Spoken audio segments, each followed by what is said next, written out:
Oui, j'ai grandi ici. Je suis pas sorti de Fontaine. J'ai deux frères et deux sœurs. Franchement, c'était ça notre enfance à nous. Les amis et le foot.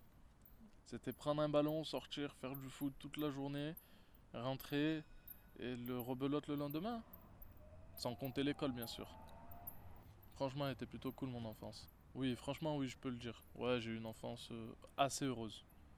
Je dirais pas heureuse totalement, mais assez heureuse. Je vais à la salle. C'est important, faut que je reprenne grave le sport. Du coup, là, j'ai repris, je vais à la salle. Euh, Après la salle, bah ça dépend. Quand je vais pas à la salle, je profite de la matinée pour dormir. Je te mens pas, hein. En plus, t'as vu avec les horaires que je fais, le taf, tu sais, je fais des nuits blanches là-bas, hein. Tu peux pas dormir tranquille, te dire, si imagine, il y a un vieux qui me bip et que je suis en sommeil profond, je l'entends pas le beeper. Je suis dans la merde après. Ça fait, t'as vu, je fais des méchantes nuits blanches, du coup, je dors pas. Je finis à 7 heures du mat.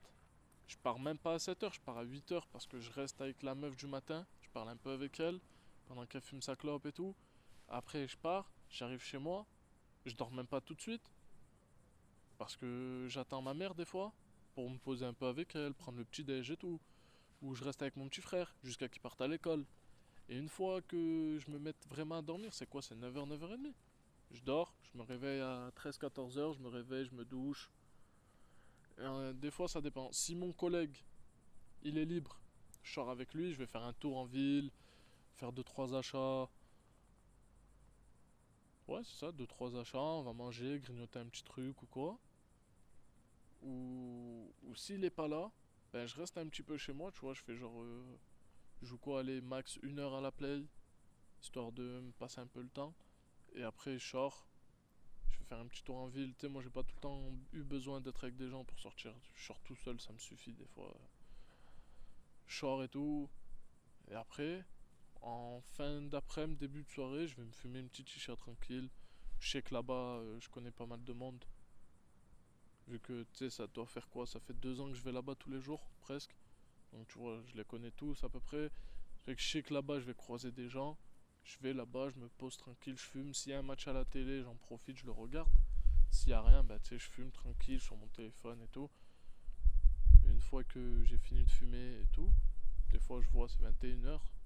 Ou des fois, je vois c'est 23 h. Parce que des fois, t'as des imprévus dans tes journées, hein, qui fait que, ben voilà, t'es obligé de prendre un peu plus de temps. Ouais, mais pas dans mon quartier, avec d'autres quartiers. Sachant que moi, à la base, je suis pas. Certes, je suis un mec de quartier, mais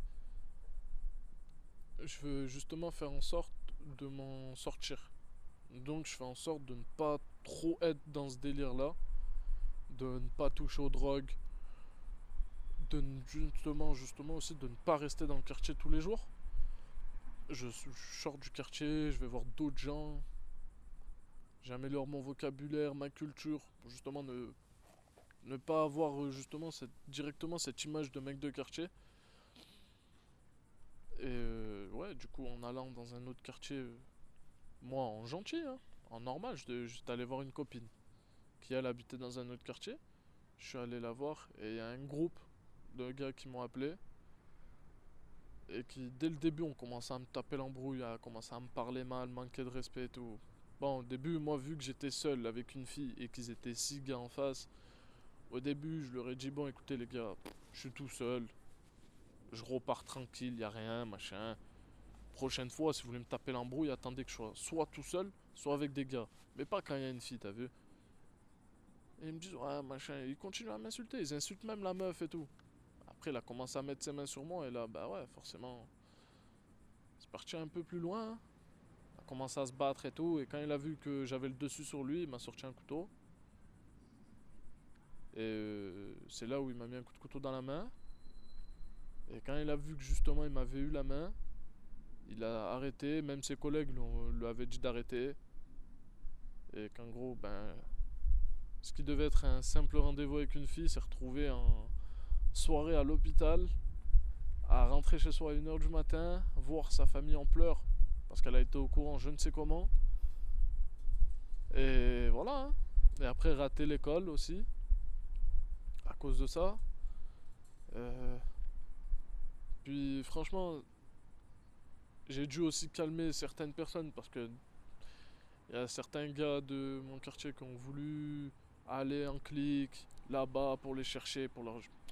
Je leur ai dit, Sachi, voilà, c'est... Nous on va y aller, on va les frapper, après eux ils vont revenir avec d'autres gens, ils vont nous frapper, après on va y retourner. Je dis c'est interminable. On les laisse, c'est pas grave. Je me suis mangé un coup de couteau, c'est pas grave, c'est le destin. La vie a voulu que je me mange un coup de couteau ce jour-là. C'est pas grave. La roue tourne. Demain, c'est pas moi, c'est un autre gars qui lui mettra un coup de couteau, c'est tout. Donc voilà, j'ai dû les calmer, sinon ça serait parti trop loin. Mais ouais, j'ai dû les calmer et ça va, ça s'est arrangé. Mais bon, le gars, je sais que pendant plus de 3 ans, j'ai pas eu de nouvelles de lui. Je savais même pas où il traînait, rien. Parce que j'avais quand même en moi un petit côté de vengeance où je voulais le retrouver et le massacrer. Mais au final, j'ai eu contact avec lui, entre guillemets, par l'intermédiaire d'une fille qu'on connaissait en commun. Et elle m'a montré comme quoi il s'était excusé, que c'était de l'histoire ancienne et qu'en gros, il avait fait ça involontairement. Du coup, moi je me suis dit, ça fait 3 ans. Il s'est excusé. C'est bon, pas besoin d'en faire tout un drame. Il y en a qui se mangent des balles dans la jambe et qui font rien. Moi, pour un coup de couteau, je vais pas faire tout un cinéma ou toute une guerre à Grenoble. Donc c'est bon, j'ai laissé passer. De toute façon, on peut faire quoi? Demain, c'est moi je vais aller me venger, c'est moi je vais finir en prison, ça sert à quoi? Alors qu'à la base, j'avais rien fait, c'était moi la victime, je me retrouve criminel. Ça sert à rien. Non, mais il n'y a pas que la France, il y a aussi la justice française. C'est un truc de fou, on peut même plus se promener tranquillement sans qu'une voiture de police arrive à 4000 à l'heure devant nous, s'arrête, sort à 4, t'entoure et te fouille. C'est incroyable. Je pense encore être colonisé. Ben, quand ça m'arrive de parler avec des plus grands, des Français bien sûr, ben, j'ai l'impression qu'ils me prennent de haut. Parce qu'à la base, nous, on n'a pas voulu se retrouver là. On n'a pas voulu faire ce qu'on fait, on n'a pas voulu être dans... ben, être là en fait. Nous, on a voulu avoir une vie normale comme tout le monde. Se retrouver au même poste, au même niveau. On n'a pas voulu se retrouver dénigré ou mis à part. C'est, pour moi, oui, clairement, c'est la France qui a voulu nous mettre dedans. Comment être heureux quand t'es né dans un quartier et que la France t'empêche d'en sortir? Même quand tu veux acheter ailleurs, il y a toujours un problème. Et arrivé à la fin, non, il y a un truc qui bloque qui fait que tout s'annule, que tu dois rester chez toi en fait. C'est moche.